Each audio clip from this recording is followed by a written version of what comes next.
Good afternoon, good evening, whatsoever.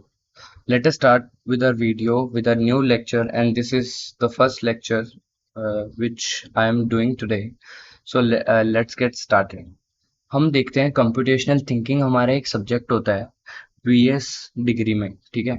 तो computational thinking से हम स्टार्ट करते हैं। देखिए, कंप्यूटेशनल थिंकिंग होता क्या है, पहले हमें इस टर्म का मतलब पता होना चाहिए। Computational thinking is a problem solving technique that imitates the process of computer programs go through when writing computer programs and algorithms। नहीं समझ आया कोई बात नहीं, लेमेंस टर्म में देखते हैं। जिनको समझ आ गया वेरी गुड। इन लेमेंस टर्म में ये कंप्यूटर को सोचने में हेल्प करता है, यह प्रॉब्लम सॉल्वर होता है। दैट्स इट, इससे ज्यादा कुछ नहीं आपको याद रखना है, ठीक है। आपको ये वुमेन यहाँ पे खड़ी हुई दिख रही है, इनका नाम है जेनेट विंग। और इन्होंने ही क्या है 2006 में 2006 में इन्होंने इस टर्म का नाम दिया था कंप्यूटेशनल थिंकिंग, इन्होंने ही बताया था। तो अगली स्लाइड पे हम चलते हैं, नेक्स्ट स्लाइड पे। ओके, सो सबसे पहली बात होती है कि डेटा सेट क्या होता है, हमें पता होना चाहिए अगर हम कंप्यूटेशनल थिंकिंग को पढ़ने जा रहे हैं तो। It is a collection of data. आराम से किसी को भी समझ आ जाती है, it is a collection of data. Collection of data क्या होता है, मान मान लीजिए आपके पास 1 से लेकर 10 तक नंबर हैं, और वो आपका क्या है, कलेक्शन ऑफ अ डाटा है। Okay, that's it. Now what is a variable. हमने अक्सर 10th क्लास तक ये देखा है कि जो हमारी मैथ्स होते थे, मैथ्स में इक्वेशंस होती थी, उसमें हमें एक्स की वैल्यू निकालनी है, वाई की वैल्यू निकालनी है, जेड की वैल्यू निकालनी है। तो अगर आपने नोटिस किया है या आपको पता हो तो एक्स वाई जेड क्या होती थी, वेरिएबल्स होती थी। तो वही चीज यहाँ पे है, एक ऐसी entity whose value keeps changing as the computation goes on. जैसे जैसे कंप्यूटेशन हमारी बढ़ती रहेगी वैसे वैसे उसकी वैल्यू भी चेंज होती रहेगी। अरे वेरिएबल का सिंपल ये मतलब होता है जिसकी वैल्यू चेंज होती रहती है, that's it. Now we come to iteration. Iteration क्या होता है, इटरेशन का मतलब होता है going through a sequence of objects and performing the same operation on each object. अगर अब भी समझ नहीं आया, मान लीजिए आपके पास 10 गाड़ियां हैं, आपको हर एक गाड़ी का जो लेफ्ट साइड जो होती है गाड़ी की, और जो उसके पीछे वाला जो टायर है उसको निकालना है। आपने क्या किया, एक गाड़ी का निकाला, दूसरी का भी निकाला, तीसरी का भी निकाला, और ऐसे निकालते निकालते आपके पास 10 गाड़ियां थी, और उनमें से आपने सारी गाड़ियों के जो लेफ्ट वाला पीछे वाला हिस्सा था गाड़ी का, उसका जो टायर था वो आपने निकाल दिया। तो इसका मतलब क्या हुआ, इसका मतलब ये है कि आपने इटरेशन किया है। आपने क्या किया, 1 से लेके 10 गाड़ियों के पास सीक्वेंस में गए आप, गए सीक्वेंस में, और सीक्वेंस में जाके आपने क्या किया, उनका टायर निकाल दिया। यानी कि आपने सेम ऑपरेशन किया सारी गाड़ियों में। आपने ये नहीं किया एक बार एक गाड़ी का लेफ्ट वाला निकाल दिया, एक बार राइट साइड वाले निकाल दिए, एक बार दो निकाल दिए, एक बार एक निकाल दिए। तो वो आपकी इटरेशन नहीं होगी। आपने क्या किया, सारी गाड़ियों के पास गए, सबका पीछे वाला टायर निकाला लेफ्ट साइड वाला, और सब पे सेम प्रोसीजर आपने अप्लाई किया। इसका मतलब क्या किया, आपने इटरेशन किया है। आई होप कि आपका ये क्वेश्चन क्लियर हो गया होगा। अब बात आते हैं काउंट पे। काउंट क्या होता है, it is use to find out how many numbers और items there are in a list. ये किस लिए होता है, ये इसलिए होता है कि आप कितने ज़्यादा नंबर्स हैं, आइटम्स हैं एक लिस्ट में, उसको काउंट कर सकें। अब काउंट का क्या मतलब है, देखिए, जब आप स्टैटिस्टिक्स पढ़ेंगे तो आपके पास एक टर्म आएगी जिसका मतलब फ्रीक्वेंसी। फ्रीक्वेंसी किसी भी चीज़ का, जैसे मान लो एक मैं आपको एक डेटा सेट देता हूँ 224433। इसका क्या मतलब है, अगर मुझे कोई पूछता है what is the frequency of two, तो मैं क्या बोलूँगा, टू। इसका मतलब क्या है कि जो मैंने डेटा सेट अभी आपको बताया है उसमें मैंने दो दो बोला, यानी कि रिपीट 2 बार हुआ वो, टू नंबर 2 बार रिपीट हुआ, थ्री नंबर 2 बार रिपीट हुआ। इसका मतलब फ्रीक्वेंसी। फ्रीक्वेंसी का मतलब कितनी बार वो चीज़ आई है, कितनी बार वो चीज़ रिपीट हुई है, इसका मतलब ही काउंट होता है। कंप्यूटेशनल थिंकिंग में उसको काउंट का नाम दे दिया है, और स्टैटिस्टिक्स में उसको फ्रीक्वेंसी का नाम दे दिया है। आई होप कि आपको ये भी क्लियर हो गया होगा। अब यहाँ पे एक क्वेश्चन आता है, we wish to compare the performances of a boys and girls in mathematics. What is a good metric to decide which of the two groups is doing better? कौन सा ऐसा तरीका रहेगा जिससे हम पता लगा सकें कि कि मतलब अच्छा मेथड कौन सा है जिससे हम पता लगा सकें कि मतलब दोनों ग्रुप्स में कितना बेटर हुआ क्या नहीं हुआ। मतलब उनका एक डेटा है आपके पास और आपको ये निकालना है कि उनके मैथमेटिक्स में जो परफॉर्मेंस है वो कैसी रही है। तो आप कौन सा मेथड यूज़ करेंगे? आप एक ऐसा मेथड यूज़ करेंगे maximum mathematics marks of the group निकालेंगे या average mathematics marks of the group निकालेंगे? ऐसी चीज़ में आप average mathematics marks of the group ही निकालेंगे। क्यों निकालेंगे? देखिए, मान लीजिए आपके पास 10 बच्चे हैं, बॉयज़ एंड गर्ल्स हैं, 5 बॉयज़ एंड 5 गर्ल्स हैं आपके पास। आपके पास फर्स्ट वाला जो बॉय है उसके नंबर आए 1 आउट ऑफ 10, दूसरे वाला बॉय के 2 आए आउट ऑफ 10, तीसरे वाले लड़के के भी आए 3 आउट ऑफ 10। ऐसे ही 5 तक लड़के सारे खत्म होते हैं, उसके बाद गर्ल्स का नंबर आता है। तो जो 6th गर्ल है उसके आए 6/10, और ऐसे ही ऐसे लास्ट वाली जो गर्ल है उसके आए 10/10। ऐसे हमारे पास डेटा सेट एज्यूम करके चलिए आप, मैं बता रहा हूँ क्यों होगा ऐसे। तो देखिए, हम हमारे पास सबका डेटा है, लेकिन maximum mathematics marks of the group का क्या मतलब है? यानी कि वो एक ही लड़की, अगर चलो मान लीजिए 11 लड़कियां हैं और 11 लड़कियों में से 2 लड़कियां ऐसी हैं जिनके मैक्सिमम मार्क्स यानी 10 आउट ऑफ 10 आए हैं मैथ्स में, ऐसा है। तो क्या आप उसको कंसीडर कर देंगे, सीधा मैक्सिमम मार्क्स को कंसीडर कर देंगे? एवरेज मार्क्स को आप लेंगे ही नहीं, एवरेज आपके लिए कोई वैल्यू नहीं रखता। जिन बच्चों के कम आए या मीडियम आए जिनके मार्क्स, उनको आप कंसीडर ही नहीं कर रहे हैं, तो वो गलत हो जाएगा। इसलिए हम average mathematics marks of the group लेते हैं, क्योंकि इसमें क्या होता है, इसमें आपने क्या कंसीडर किया, जिसके सबसे ज़्यादा आए हैं उसको भी कंसीडर किया, जिसके सबसे कम आए हैं आपने उसको भी कंसीडर किया, और जिसके मीडियोकर मार्क्स हैं, जिसके बीच के मार्क्स हैं, आपने उसको भी कंसिडर किया। तो इसलिए हम इसको average mathematics marks of the group को यूज़ करेंगे डिसाइड करने के लिए performance in mathematics. Okay, let's go to another slide. Okay, what is a flow chart? Flow chart आखिर होता क्या है?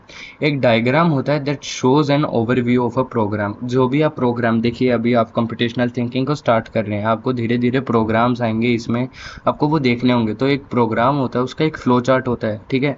जैसे बायो में हार्ट का एक डायग्राम होता है, वैसे ही एक प्रोग्राम का फ्लो चार्ट होता है, ठीक है। तो हम स्टार्ट करते हैं। So we use some shapes for flow chart to represent for example. देखते हैं अभी। फॉर एग्जाम्पल देखिए, जैसे स्टार्टिंग में आपको एक बॉक्स दिख रहा है, ये रेक्टेंगल वाला, इसमें मैंने लिखा हुआ है प्रोसेस। प्रोसेस का मतलब क्या होता है? कोई भी ऐसी एक्टिविटी प्रोसेस करना, या कोई भी ऐसी एक्टिविटी करना। देखिए, जब आप असाइनमेंट्स को करेंगे तो वहाँ पे ज़्यादातर एक्टिविटी को यूज़ किया गया है, एक्टिविटी टर्म को ज़्यादा यूज़ किया गया है प्रोसेस की जगह। तो आप दोनों को ये टर्म याद रखनी है। प्रोसेस, कुछ भी काम हो रहा है, कुछ भी हो रहा है वहाँ पे, चाहे कुछ भी हो, लेकिन कुछ ना कुछ हो रहा है, ऐसा नहीं है कि वो खाली है।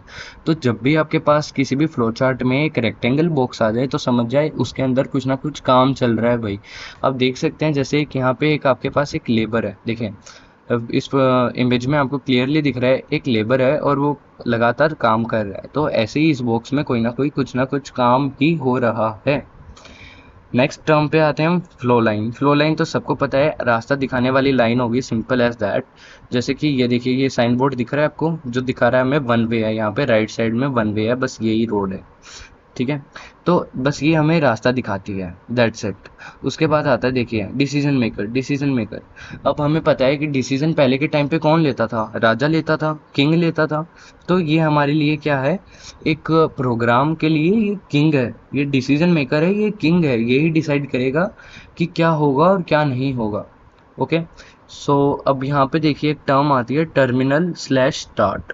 इसका क्या मतलब है? इसका ये मतलब है, जब भी आपके पास एक रेक्टेंगल आता है, और रेक्टेंगल के अगर देखिए आप यहाँ पे देख सकते हैं, इसके गेट सारे क्लोज्ड हैं, दिख रहे हैं आपको? ये गेट्स सारे कर्व्ड हैं, और आप एज्यूम ऐसे करिए कि ये सारे गेट्स इसके बंद हो रखे हैं। ये क्या है? या तो स्टार्टिंग के टाइम पे होगा या फिर एंडिंग के टाइम पे होगा। एंडिंग, टर्मिनल और स्टार्टिंग, ठीक है। अब देखिए यहाँ पे एग्जाम्पल के तौर पे मैंने ये भी दिखाया हुआ है, खत्म, bye bye, tata, good bye. आपने देखा भी होगा राहुल गांधी की वीडियोस में। तो ये काफ़ी मीम भी चला था, इसलिए मैं बता रहा हूँ आपको समझाने के लिए कि जब भी आप कोई प्रोग्राम होता है, प्रोग्राम का कोई भी फ्लो चार्ट होता है, तो उसकी स्टार्टिंग में और एंडिंग में हमेशा टर्मिनल आता है। टर्मिनल ऐसा रेक्टेंगल जिसके कॉर्नर कर्व्ड हों, याद रखिएगा इसे। ओके। तो यहाँ पे एक क्वेश्चन आता है, a start block in a flow chart is represented by which of the following flow chart symbol. इन्होंने बोला कि भाई एक स्टार्ट ब्लॉक यानी कि एक फ्लो चार्ट दे दिया आपको, एक प्रोग्राम है, आपने कोई प्रोग्राम लिखा उसका आपको फ्लो चार्ट उठा के दे दिया। उन्होंने बोला कि आप ये बताइए भाई जो स्टार्टिंग में है हम एक्टिविटी को दिखाएं। एक्टिविटी का क्या मतलब है? एक्टिविटी का मतलब है ये प्रोसेस, इसको दिखाएं या फिर डिसीजन को दिखाएं। डिसीजन वाला तो किंग होता है, किंग तो स्टार्टिंग में ही थोड़ी डिसीजन दे देगा, कुछ ना कुछ उसको बताएंगे तभी तो वो डिसाइड करेगा। तो हम क्या करेंगे, टर्मिनल, यहाँ पे देखिए टर्मिनल टर्म का यूज़ किया गया है। टर्मिनल टर्म का क्या मतलब है? देखिए जब हम ट्रेन पकड़ते हैं तो हम, ऐसा तो है नहीं कि हमारे घर के पास कोई भी रेलवे ट्रैक है तो हम वहाँ से बैठ जाएंगे ट्रेन में, ऐसा नहीं होता है। किसी एक टर्मिनल, किसी एक रेलवे स्टेशन पे जाके किसी एक टर्मिनल पे ट्रेन आती है, वहाँ से हमें पकड़नी पड़ती है। बिल्कुल वैसे ही एक प्रोग्राम में भी ऐसा ही होता है। हमारे पास ये देखिए, मैंने शेप को दोबारा दिखाया ताकि आप लोगों को याद हो जाए। इससे हमें ये पता चलता है कि ये जो कर्व्ड शेप है ये हमारा एक टर्मिनल बॉक्स है, इसको हम ऐसे याद रखेंगे। ठीक है, स्टार्टिंग में यही यूज़ होगा। ओके, उसके बाद सेकंड क्वेश्चन आता है, which of the following flow chart symbol is use to change the value of a variable. ऐसा कौन सा सिंबल है फ्लो चार्ट के अंदर जो वेरिएबल की वैल्यू को चेंज करता है? वेरिएबल को चेंज नहीं करता है, वैल्यू, जो वेरिएबल की वैल्यू होती है उसको चेंज करता है। तो वो कौन होता है? डिसाइड कौन करता है भाई? राजा करता है, किंग करता है, डायमंड करता है। अब इसको डायमंड देखिए, डायमंड शेप है ये काइंड ऑफ। तो आप क्या कीजिए, इसको ऐसे याद रखिए। एक्टिविटी का क्या मतलब है? काम करना। तो वो काम करेगा ना भाई, वो वैल्यू को क्यों चेंज करेगा? फ्लो लाइन का मतलब क्या होता है? एक ऐसी लाइन, देखिए फ्लो लाइन आपको यहाँ पे भी दिख सकती है, देखिए अगर ध्यान दे तो ऐसी होती है फ्लो लाइन। फ्लो लाइन का तो काम होता है रास्ता दिखाना, जैसे ये लाइन दिखा रही है हमें रास्ता, कि टर्मिनल भाई ये वाली शेप का होता है। ठीक है, तो यहाँ पे देखिए क्या है, टर्मिनल। टर्मिनल का क्या मतलब हुआ भाई? टर्मिनल तो स्टार्टिंग में होता है या एंडिंग में होता है, बीच में थोड़ी होता है, डिसाइड थोड़ी करता है वो कुछ ना कुछ। इसका मतलब होता है डिसीजन। डिसीजन, डिसीजन इसका करेक्ट आंसर होगा, जो डिसाइड करेगा वेरिएबल की वैल्यू को। ओके, देखिए generic flow chart for iteration हमारे पास ये है। जेनरिक जो है, देखिए यहाँ पे जो मैंने ड्रॉ किया हुआ है, देख सकते हैं आप, ये एक्चुअली मैंने नहीं किया है, मेरे पास नोट्स थे तो मैंने वहाँ से ये फ़ोटो ली है। अब देख सकते हैं ये जो बॉक्स है इसके कर्व्ड है, कॉर्नर्स अगर देखेंगे तो इसके कर्व्ड कॉर्नर्स हैं। इसका मतलब ये स्टार्टिंग है, और एंडिंग में देखेंगे एंड यहाँ पे लिखा हुआ है एंड, ये भी कर्व्ड है। इसका मतलब क्या है? ये टर्मिनल पॉइंट हो गया।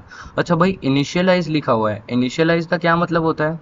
स्टार्टिंग करना, थोड़ा बहुत काम करना, प्रोसेस करना उस चीज़ को। तो ये क्या, स्टार्टिंग तो भाई हो गई है, लेकिन यहाँ पे क्या हो रहा है, चीज़ की इनिशियलाइज हो रही है, शुरुआत हो रही है, प्रोसेस हो रही है, एक्टिविटी हो रही है। तो इसका यहाँ पे वो मजदूर काम कर रहा है, इनिशियलाइज, काम शुरू हो गया है। अच्छा, काम शुरू हो गया है, ठीक है भाई, किसको क्या क्या काम मिलेगा? अब वो यहाँ डायमंड में दिखा देंगे। यहाँ पे आ गया किंग। अब किंग बताएगा किस किस को क्या क्या काम करना है, वो डिसाइड करेगा भाई। ठीक है, उसके बाद अगर हमारी स्टेटमेंट ट्रू होती है, जैसे मान लीजिए हमने कुछ भी स्टेटमेंट देते हैं हम, इनिशियलाइज टू ज़ीरो करते हैं हम। उसके बाद देखिए, मान लीजिए अनविजिटेड एलिमेंट्स है हमारे पास। यहाँ पे जिस एग्जांपल को दिया गया है मैं उसके हिसाब से बता रहा हूँ, अनविजिटेड एलिमेंट्स हैं आपके पास। अगर हैं, अगर ट्रू है, अगर आपने अनविजिट मतलब अनविजिटेड है, तो अगर वो चीज़ ट्रू है तो आप क्या करेंगे, उसको आगे सरका देंगे, आगे उसको धक्का दे देंगे, और आपके पास दूसरी टर्म, एक प्रोसेस वाली टर्म एक और आ जाएगी, पिक एन अनविजिटेड एलिमेंट। तो इसमें से हम क्या करा, अब देखिए काम कर रहा है मजदूर, हमारा मजदूर काम क्या कर रहा है, एक अनविजिटेड एलिमेंट को उठाएगा। ठीक है, उसको उठा लिया भाई उसने। अब उसका तो काम हो गया, अब वो नेक्स्ट वाले काम पे जो भी लेबर कर रहा है उसको अपना काम दे देगा कि भाई मेरा तो काम था अनविजिटेड एलिमेंट को उठाना, पिक करना, मैंने कर लिया, अब तू कर अपना काम। अब दूसरे वाला क्या काम करेगा, मार्क एलिमेंट एज विजिटेड। अब वो उस पर क्या करेगा, थप्पा लगा देगा कि भाई तू विजिटेड है। ठीक है, एलिमेंट अब तू पहले अनविजिटेड था लेकिन अब तू विजिटेड है, उसको आगे सरका देगा।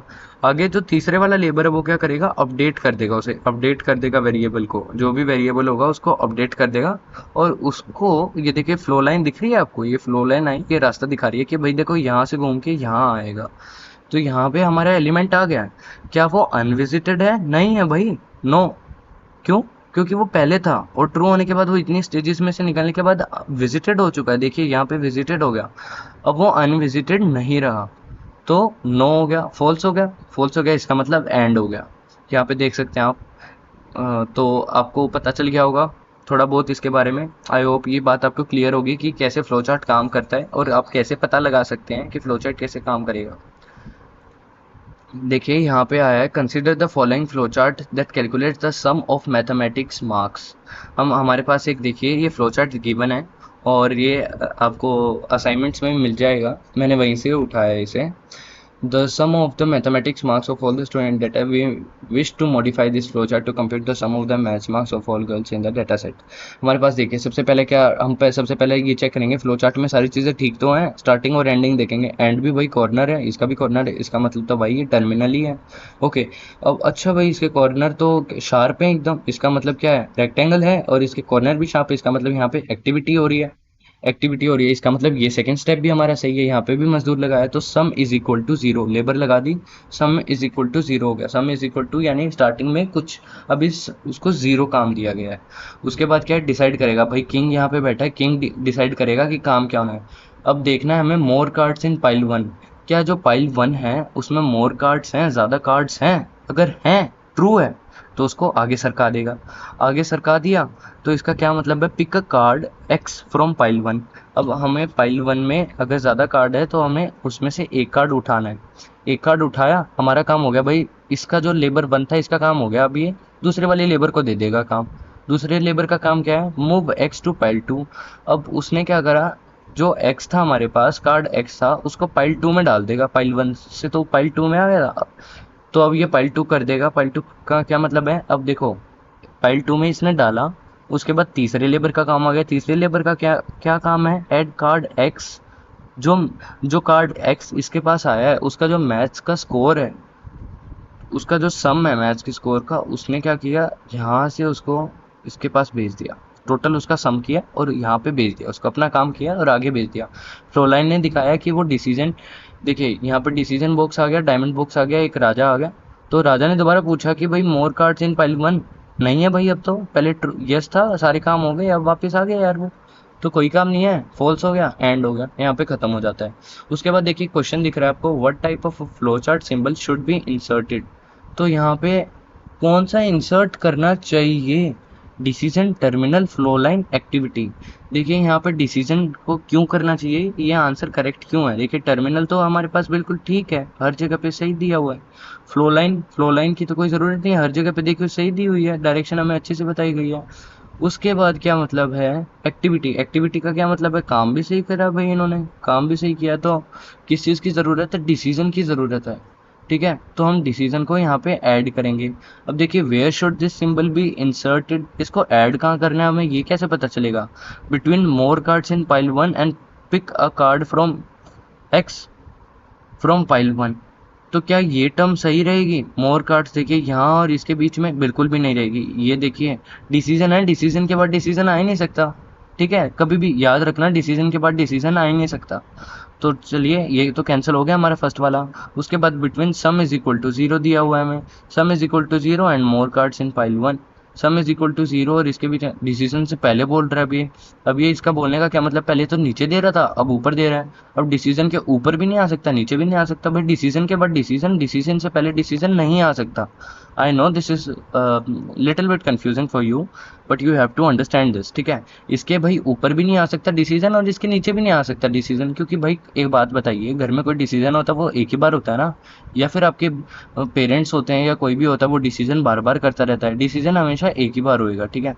तो यहाँ पे देखिए इसने डिसाइड किया, तो डिसाइड करने लगातार डिसीजन नहीं होगा, एक ही बार होगा, यहाँ पे हो गया। उसके बाद क्या है, between move X to pile two. अब ये देखिए मूव एक्स जो हमारे पास कार्ड था to pile two, pile two है ये हमारे पास, add and add cards X match score to sum, इसके बीच में हो सकता है भाई, इसके बीच में डिसीजन हो सकता है, ठीक है। तो ये हमारा आंसर ठीक हो जाएगा, इसके और इसके बीच में भी हो सकता था लेकिन इसमें ऑप्शन में नहीं है, तो ये ऑप्शन हमारा करेक्ट होगा। उसके बाद थर्ड आता है, what should be the text inside this symbol, तो इस सिंबल के बीच में क्या टेक्स्ट होना चाहिए, देखिए इसके सिंबल के बीच में हमारा क्या होना चाहिए, x इज अ बॉय या x इज अ गर्ल, यहाँ पे क्या लिखा है, we wish to modify this flow chart to compute the sum of the maths marks of all girls in the data set. Girls की बात हुई है तो गर्ल ही होगा ना भाई, बॉय का क्यों होगा, गर्ल्स की बात हो रही है तो गर्ल का होगा, तो इसमें हम गर्ल को यूज करेंगे, ठीक है। देखिए यहाँ पे सुंदर लड़की, सॉरी सुंदर दीदी दिखाई गई है हमारी। नेक्स्ट, ओके, सो ये क्वेश्चन आता है आपके पास एक, consider the following table created using the paragraph words data set. इसमें क्वेश्चन क्या है, हम इसको देख ही नहीं रहे टेबल को। सबसे पहले हम देख रहे हैं how many data entry errors does the above table have. ठीक है, अबव टेबल हम इसको छोड़ो, वर्ड है हमारे पास, वर्ड है, and parts of speech, conjunction, letter count कितना है हमारे पास 3 है, सैटरडे है, सैटरडे है, नाउन है, लेटर काउंट कितना है 4 है, 4 है बिल्कुल भी नहीं है, वोज एडजेक्टिव है 3 है। तो डाटा एंट्री एरर कितने हो गए हमारे ऊपर वाली टेबल में, ये हो गया और ये हो गया। देखो पार्ट्स ऑफ स्पीच है, पार्ट्स ऑफ स्पीच में लेटर काउंट कितने हैं 4 है, यहाँ पे हमने 4 ले लेंगे इसका आंसर। तो इसने पूछा है एरर कितने हैं, 2 एरर है भाई, 3 वाला ये वाला भी। कंजक्शन और एडजेक्टिव में क्या लेटर काउंट 3 है, नहीं है। ठीक है, आगे चलते हैं अब हम। Consider the following table maintained by the staff at SB stores. SB stores, ठीक है, हमारे पास एसबी स्टोर्स का कुछ डाटा दिया गया है। और there any data entry errors with respect to the sanity of data. Sanity of data में कोई एरर है या नहीं, हमें ये चेक करना है। हाँ हाँ, नो नो, नो एक ही बार है। ठीक है, उसके बाद क्या है, फर्स्ट ऑप्शन है the error is summing the total cost of all the to get the grand total. Yes, the error is computing the total cost of the item socks. अच्छा, सॉक्स का अगर आप देखें 60, तो 60 × 2 कितना होता है, 120 होता है, लेकिन यहाँ पे टोटल के कॉस्ट कितना है 150 है। इसका मतलब ये गलत हो गया। अब ये गलत, इसका मतलब सॉरी, हाँ तो ये गलत हो गया। गलत होने के बाद कि yes there is a error, there is an error in this data set, हम इसको करेंगे। और नो वाले का तो कोई ऑप्शन ही नहीं बचता, जब यही है तो हमारा एमसीक्यू है, एमएसक्यू तो है नहीं। इसको टिक किया और नेक्स्ट बढ़ेंगे। अब आती है डेटा टाइप्स की बात। डेटा टाइप्स क्या होते हैं, each variable in a program must have a data type. हर एक वेरिएबल जो होता है किसी भी प्रोग्राम के अंदर, उसका एक डेटा टाइप होता है। The data type determines what type of value the variable will hold. और जो डेटा टाइप होता है वो देखता है कि किस टाइप की वैल्यू वेरिएबल होल्ड करेगा।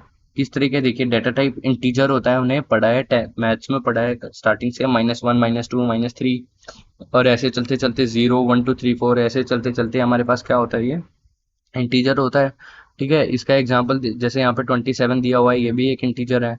तो हमारे पास ये एक डाटा टाइप है। उसके बाद आता है रियल। रियल या फ्लोट बोलते हैं इसे। फ्लोट का क्या मतलब है, फ्लोट समझ जाना आप, जब भी आपके सामने फ्लोट आए ना, कोई भी टर्म आए फ्लोट नाम से, समझ आना उसके बीच में पॉइंट आ रहा है। डेसिमल नंबर्स होते हैं फ्लोट, हमेशा याद रखना। उसके बाद है चार, या सॉरी करेक्टर। करेक्टर होता है, करेक्टर को हम ऐसे भी रिप्रेजेंट करते हैं, I don't know how to pronounce it, okay. So मैं इसको करेक्टर ही बोलता हूँ। जो करेक्टर होता है, करेक्टर सिंगल अल्फान्यूमेरिक करेक्टर होता है, सिंगल अल्फान्यूमेरिक करेक्टर होता है। आप देख सकते हैं एक अल्फाबेट है यहाँ पे, लेकिन ये सिंगल है, इसका मतलब ये क्या है, करेक्टर है। अगर स्ट्रिंग है आपके पास, स्ट्रिंग क्या होता है, वन और मोर अल्फान्यूमेरिक करेक्टर्स, एक से ज्यादा है, ए बी सी है। ए बी सी है का क्या मतलब है, ये एक स्ट्रिंग हो गया आपका, कोई भी नाम हो गया यार, सिटी नेम हो गया, आपका नाम हो गया, घर वालों का नाम हो गया, वो सारी चीजें स्ट्रिंग आती हैं। ठीक है, किसी भी चीज का कोई नाम समझ जाओ कि वो एक स्ट्रिंग है। बुलियन है क्या, क्या मतलब है, बुलियन एक ऐसा डाटा टाइप होता है जिसका मतलब होता है ट्रू या फॉल्स। क्या होता है, ट्रू या फॉल्स। इसका मतलब क्या होता है, कोई भी चीज झूठी है सच्ची है बस यही बताता है, इससे ज्यादा वो बात ही नहीं करता। बुलियन जो होता है, बुलियन एक ऐसा आदमी है जो फालतू की बातें नहीं करता, ट्रू या फॉल्स बताता है बस, इससे ज्यादा कोई बात नहीं करता। अच्छा, यहाँ पे एक चीज लिखी हुई है, the string data type holds characters that can be letters और numbers, note that numbers are treated as characters. Okay, okay. So यहाँ पे आप देख सकते हैं, let X and Y be two variables. Let X and Y be two variables हमारे पास of integer type, what is the data type of the outcome of the following operation. तो x यहाँ पे क्या दिया हुआ है, ग्रेटर देन y। क्या जो नंबर है हमारे पास, तो वो या तो ट्रू होगा या फॉल्स होगा, सिंपल सी बात है, बड़ा होगा या छोटा होगा। यहाँ पे कोई इक्वल टू की बात नहीं कही गई है किसी भी चीज की, और फालतू बात ही नहीं है। इंटीजर का तो कोई मतलब ही नहीं है, कैरेक्टर का भी कोई मतलब नहीं है। बुलियन होगा भाई सिंपल, या तो x ट्रू होगा या फॉल्स होगा, सिंपल एज दैट। उसके बाद थर्ड क्वेश्चन आते हैं हमारे पास, इन द स्कोर्स। स्कोर्स का हमारे एक डेटा सेट है, what is the data type of the variable use to store the physics marks of the student. तो फिजिक्स के मार्क्स हम कैसे, मतलब जो स्टूडेंट के हैं वो कैसे स्टोर करेंगे, करेक्टर की फॉर्म में। नहीं यार, कैसे कर सकते हैं करेक्टर, ए बी सी की, ए की फॉर्म में, बी की फॉर्म में आप करेक्टर को स्टोर कर सकते हैं, नहीं कर सकते हैं। बुलियन की फॉर्म में, ट्रू या फॉल्स की फॉर्म में किसी का नंबर आप वो कर सकते हैं स्टोर, बिल्कुल भी नहीं कर सकते। इंटीजर की फॉर्म में बिल्कुल कर सकते हैं आप। किसी के मार्क्स 27 है, किसी के मार्क्स 30 हैं, किसी के 40 हैं, तो आप इंटीजर टाइप में करेंगे ना। यहाँ पे फोर्थ क्वेश्चन आता है, state whether the following statement is true और फॉल्स। स्टेट करना है कि ये सच्ची है या झूठी है। A variable's data type does not constrain the operation that can be performed on it. एक ऐसा वेरिएबल्स जो वेरिएबल्स होते हैं उनका एक डाटा टाइप होता है, वो किसी भी तरह का कोई भी कंस्ट्रेंट ऑपरेशन उसके ऊपर नहीं हो रहा है। ये ट्रू है या फॉल्स है? ये फॉल्स है। अब देखिए यहाँ पे बूलियन के बारे में कुछ बताया गया है। बूलियन के बारे में हैज ओनली टू वैल्यूज होती है इसकी, ट्रू या फॉल्स हमें पता है, सच या झूठी बोलता है, फालतू की बात नहीं करता ये। ऑपरेशंस क्या क्या होते हैं? एंड और नॉट, ये सब। रिजल्ट टाइप क्या होता है? बूलियन का बूलियन ही आएगा भाई। ट्रू ट्रू, फॉल्स फॉल्स, यही आएगा, इससे ज्यादा कुछ आ ही नहीं सकता। इंटीजर है आपके पास, रेंज ऑफ वैल्यू क्या दिया भाई? माइनस इन्फिनिटी से लेके पॉजिटिव इन्फिनिटी तक होती है इसकी वैल्यू। ऑपरेशन देख रहे हैं आप, प्लस, नेगेटिव, मल्टीप्लिकेशन, डिवीजन, हम ये कर सकते हैं इंटीजर पे, किसी भी नंबर पे, ग्रेटर, इक्वल और लेस देन, ग्रेटर देन, ये सब हम इस पे सारे सारे ऑपरेशन एग्जीक्यूट कर सकते हैं। तो इसका रिजल्ट टाइप क्या आएगा? इंटीजर ही आएगा, सिंपल है ना भाई। -3 -2 डिवाइड करोगे या कुछ भी करोगे, माइनस प्लस कुछ भी करोगे, तो उसका आंसर तो इंटीजर में ही आएगा ना। अब यहाँ पे देखिए लेस देन, और ये है लेस देन दिया हुआ है आपको, ग्रेटर देन, इक्वल टू, ये क्या होगा? बुलियन होगा। या तो कोई दो नंबर है, मान लो two, two is equal to two है, वो क्या है? बुलियन की अगर फॉर्म में उससे पूछा गया तो ट्रू है, ठीक है। तो ट्रू फॉल्स पूछा जा सकता है इंटीजर की फॉर्म में। आगे चलते हैं हम। ओके, सो हमारे पास आता है यहाँ पे करेक्टर। करेक्टर क्या होता है? देखिए, जो लेजर पॉइंटर इसको मैं यूज करता हूँ, आप करेक्टर देख पा रहे हैं, ये करेक्टर होता है हमारे पास। करेक्टर वैल्यूज होती है, अल्फा न्यूमेरिक वैल्यूज को यूज करते हैं। अभी आपने जैसे देखा A B C से लेके Z तक, या A B Z या 0 1 2 को भी आप यूज कर सकते हैं, ठीक है। अल्फा न्यूमेरिक का क्या मतलब होता है? अल्फा, अल्फा आधा होता, इसलिए ये अल्फाबेट, अल्फाबेट यूज करते हैं हम इंग्लिश में, वो होता है ये अल्फा, उसका आधा नाम काट दिया गया है। न्यूमेरिक का क्या मतलब होता है? न्यूमेरिक होता है, तो न्यूमेरिक का मतलब होता है कोई भी नंबर। तो स्पेशल कैरेक्टर्स होते हैं इसके अंदर, जैसे ये आप देख सकते हैं, ये सारे स्लैश, स्टार, और ये परसेंटेज साइन, और ये हैश, एट द रेट, और ये सारी इसमें स्पेशल कैरेक्टर्स होते हैं। ऑपरेशंस क्या होते हैं? देखिए, जैसे ऑपरेशन इसमें इज इक्वल टू वाले होते हैं, और इसका रिजल्ट क्या आता है? करेक्टर का रिजल्ट हमेशा बूलियन आता है, ट्रू या फॉल्स आएगा करेक्टर का, हमेशा याद रखना है इसको। उसके बाद स्ट्रिंग है, क्वेश्चन पूछ लिया जाएगा भाई आपसे, करेक्टर में ये रिजल्ट टाइप कैसा आता है? बूलियन आता है, इंटीजर आता है, क्या आता है? आपको बताना पड़ेगा वो बूलियन आता है, ट्रू या फॉल्स आएगा। अब बता दी स्ट्रिंग की। स्ट्रिंग की मैंने आपको पहले ही बता दिया, कुछ भी नाम भाई, कुछ भी नाम। अब क्या बोलते हैं यहाँ पे? वैल्यूज कैसी होती है? एनी सीक्वेंस ऑफ कैरेक्टर, कुछ भी डाल दो इसमें, वो ही स्ट्रिंग हो गया। 1 2 डाल दो, 3 डाल दो, 4 डाल दो, 5 डाल दो, 5 to 6 डाल दो, कुछ भी डाल दो, नंबर डाल दो, नेम डाल दो, वो सारा हमारा स्ट्रिंग होता है। तो ऑपरेशन कैसा होता है इसमें? देखिए, कैरेक्टर इन स्ट्रिंग, और इज इक्वल टू यहाँ पे दिया हुआ है हमें, रिजल्ट कैसा आएगा इसका? कैरेक्टर इन स्ट्रिंग में है तो बूलियन आएगा, इज इक्वल टू है तो भी बूलियन ही आएगा। अब हमारे पास देखिए सब टाइप्स होती हैं, जैसे इंटीजर है, इंटीजर के सब टाइप्स का क्या मतलब होता है? उसके छोटे छोटे पार्ट हैं। जैसे एक इंटीजर है, इंटीजर में भी उसके छोटा पार्ट होगा कोई, इंटीजर के ही छोटे कोई मार्क्स, एक उसका पार्ट होता है, ठीक है। तो जैसे हमारी बॉडी होती है, उसमें हार्ट होता है, टांगे होती हैं, हाथ होते हैं, बहुत सारी चीज़ें होती हैं, पार्ट होते हैं ना एक बॉडी का। तो ऐसे ही इसमें इंटीजर एक बॉडी है, उसके कुछ ना कुछ ये ऑर्गन्स हैं, या आप बोल सकते हैं सब टाइप्स बोलते हैं इन्हें हम। तो यहाँ पे देखिए सीक्वेंस ये दिखा हुआ है, दिखाया हुआ है आपको। तो सीक्वेंस नंबर बोलते हैं इसे हम, ये शॉर्ट फॉर्म में लिख दिया, सीक्वेंस नंबर होता है। इसकी रेंज ऑफ वैल्यू क्या होती है? 0 1 2 से लेकर मैक्सिमम तक होती है। उसके बाद इंटीजर है, यहाँ पे रेंज ऑफ वैल्यूज क्या होती हैं? -3 -2 -1 0 1 2 3, आपको ये दी हुई है। ऑपरेशन इस पे क्या क्या एग्जीक्यूट कर सकते हो हमने पढ़ा था भाई, प्लस माइनस, डिवीजन, मल्टीप्लिकेशन, ये करोगे तो आपको क्या आंसर आएगा? इंटीजर निकल के आएगा आपका आंसर। अगर आप ये करोगे, ग्रेटर देन, इक्वल टू, या फिर लेस देन, तो इसका मतलब भाई बूलियन निकल के आएगा, वैल्यू बताएगा ट्रू या फॉल्स, दैट्स इट। तो इसका क्या होता है? एक मार्क्स होता है, मार्क्स होता है, मार्क्स जनरली कितने होते हैं? 0 से लेके 100, तो वहीं पे इसकी वैल्यूज डिसाइड कर लिया हमने कि भाई इसकी रेंज ऑफ वैल्यूज क्या होंगी 0 से लेके 100 तक। तो इस पे ऑपरेशन क्या क्या हो सकते हैं? प्लस माइनस हो सकते हैं। रिजल्ट कैसे आएगा इसके? रिजल्ट इसके मार्क्स आ जाएगा, ठीक है। अगर less than, equal to, is equal to, जहां पे भी आपको ऑपरेशन में दिख जाए तो हमेशा आंख बंद करके बुलियन पे टिक कर देना रिजल्ट टाइप में। अब यहाँ पे एक पॉइंट दिया गया है, none of the integer operation make sense for the sequence number data type. अच्छा जी, ठीक है, समझ गए। आगे चलते हैं।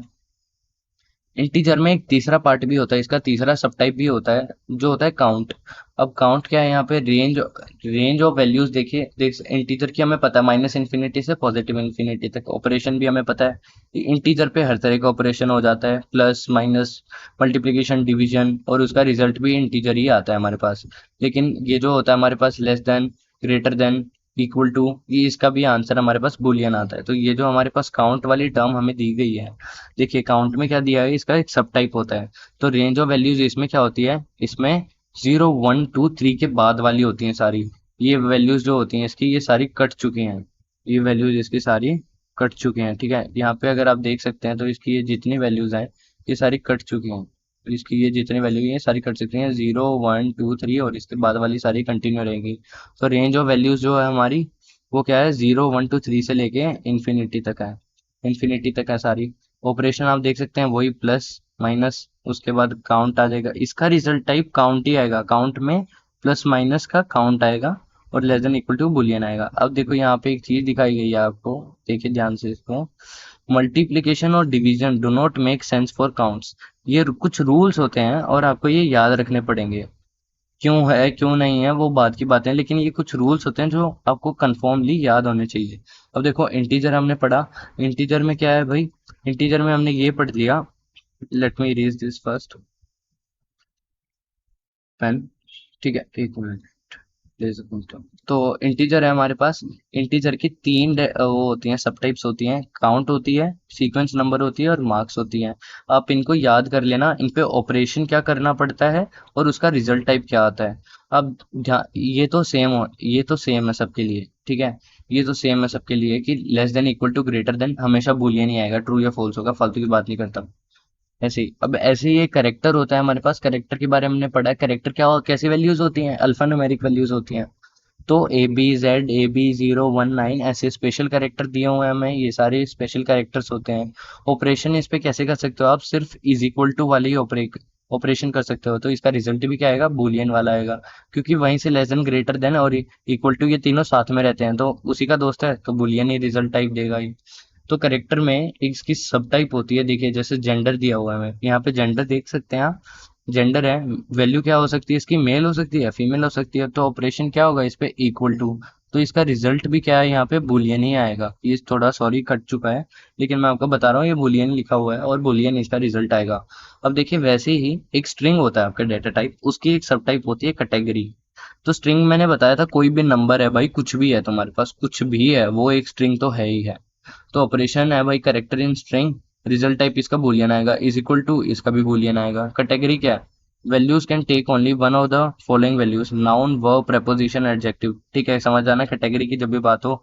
ये भाई इंग्लिश का एक टॉपिक है, नाउन वर्ब प्रेपोजिशन एडजेक्टिव, यही सब फालतू की बातें आएंगी, आर्टिकल्स वगैरह, ए एंड द फालतू, एंड बैंड भाई, ये सभी चलेगा इसमें। नेक्स्ट चलते हैं अब, ये लेकिन याद करके रखना है तुम्हें कि भाई अगर ये करेक्टर इन स्ट्रिंग है तो इसकी रिजल्ट टाइप बूलियन आएगी, इज इक्वल टू है तो भी बूलियन आएगी। ये सारी चीजें याद होनी चाहिए, आपको हेल्प करती हैं, एग्जाम में पूछी जा सकती हैं। अब आते हैं हम कॉम्प्लेक्स डेटा टाइप्स पे। कॉम्प्लेक्स डेटा टाइप्स क्या है हमारे पास, देखिए कॉम्प्लेक्स डेटा टाइप है हमारे पास record and list. So what is the difference between list and record. Sorry यहाँ पे स्पेलिंग थोड़ी गलत हो चुकी है, I am literally sorry for that. देखिए, a list is an ordered series of items presented one by one in writing. आपने कोई चीज वन बाय वन एक सीक्वेंस ऑर्डर में लिखी है तो वो आपकी लिस्ट होगी। A record can be any kind of information preserved in any kind of medium. Records can be audio, video, writing, whatever medium. It doesn't matter. We can speak of the fossil record, for example, which is the naturally preserved record for species who lived in the past. That's how records differ from list. ठीक है। तो ये जो है आपका one by one कोई भी चीज लिखते हो वो लिस्ट है, और कोई भी चीज आपको जैसे मान लो वीडियो, राइटिंग, ऑडियो, ये सारी चीजें आपका एक रिकॉर्ड में आती हैं। एग्जांपल देख सकते हैं आप यहाँ पे, जैसे एक ये पाइथन का कोड है, फ्रूट इज इक्वल टू, देखिए यहाँ पे लिखा है एप्पल, बनाना, ऑरेंज, ग्रेप। यहाँ पे फ्रूट्स की बात हो रही है, वही सारे फ्रूट्स हैं। एग्जाम्पल ऑफ रिकॉर्ड में देखो क्या, नेम भी है, एज भी है, मेल भी है, सब्सक्राइब्ड है, ट्रू है या फॉल्स है, ये सारी इंफॉर्मेशन इसमें कई तरह की हैं। लेकिन फ्रूट्स में अगर आप देखेंगे तो वो एक पर्टिकुलर चीज के बारे में ही है। लेकिन यहाँ पे देखिए एक पर्सन है, वो एक पर्टिकुलर है भाई, पर्सन की जो डिटेलिंग की हुई है वो यहाँ पे उसको हम रिकॉर्ड का नाम देते हैं। तो हम नेक्स्ट चलते हैं। ठीक है। इफ डेट इज ट्रांसफॉर्ड, देखिए एक क्वेश्चन आता है यहाँ पे, if date is transformed into a subtype of the integer data type using the method mentioned in the lecture, what would be the value of 15th of August in a non leap year. 15th of August in a non leap year 226 आएगी। मैं बताऊंगा कैसे आएगी। After transforming marks into a subtype of the integer data type using this and that. Simple ऐसा भाई, कुछ बात नहीं है, ये सिर्फ घुमाने वाली बात है, ट्रांसफॉर्मिंग मार्क्स है। सिंपल इसका क्या करना होता है, 7050 दिया हुआ है, 7050, सिंपल इसको 100 से डिवाइड कर दो, 70.5 आ जाएगा आपके पास।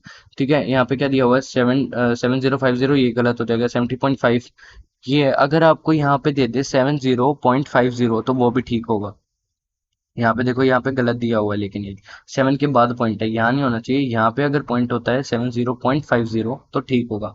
तो यहाँ पे 70.5, कोई भी नंबर आपके पास आए 4 डिजिट वाला, उसको 100 से डिवाइड कर दो और बस उसका आंसर जो आएगा उस पर टिक कर देना। जैसे 7050 था, 100 से डिवाइड करा, 100 से डिवाइड करने का इतना मतलब है भाई कि जो लास्ट की 2 डिजिट है ना, उसके पीछे, उसके यानी कि 5 है यहाँ पे, तो 5 के पीछे पॉइंट लगा दो।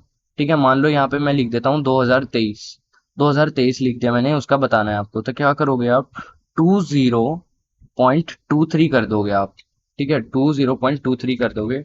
सिंपल क्या करना है, जितनी भी नीचे डिवाइड में जीरो हो, उतना राइट हैंड साइड से उठ के लेफ्ट हैंड साइड में आके पॉइंट रख देना है बस आपको। आगे चलते हैं। ठीक है, जैसे आप देख सकते हैं, जनवरी, फरवरी, मार्च, अप्रैल, ये कैलेंडर है और ये उस क्वेश्चन का आंसर है। Total number of the days till 14 अगस्त कितने थे, 226। हम क्या करते हैं, उसमें से एक कम लेके चलते हैं, 15 की पूछी थी तो एक कम लेके चले, 226 हमारे पास आ गया। 31 इसका, 28 इसका, 31 इसका, और ये 2023 का है भाई। तुम भी सेव कर सकते हो सितंबर तक अपना भाई, हिसाब किताब इसमें से। Okay, so thank you guys for watching this video till now, और आई होप आपको अगर पसंद आई है तो प्लीज़ इसे लाइक शेयर तो छोड़िए, आप इसे कमेंट्स करके मुझे ज़रूर बताइएगा। मैं आपके लिए फिर प्रैक्टिस असाइनमेंट और ग्रेडेड असाइनमेंट सबके लिए एक डिफरेंट वीडियो बनाऊंगा।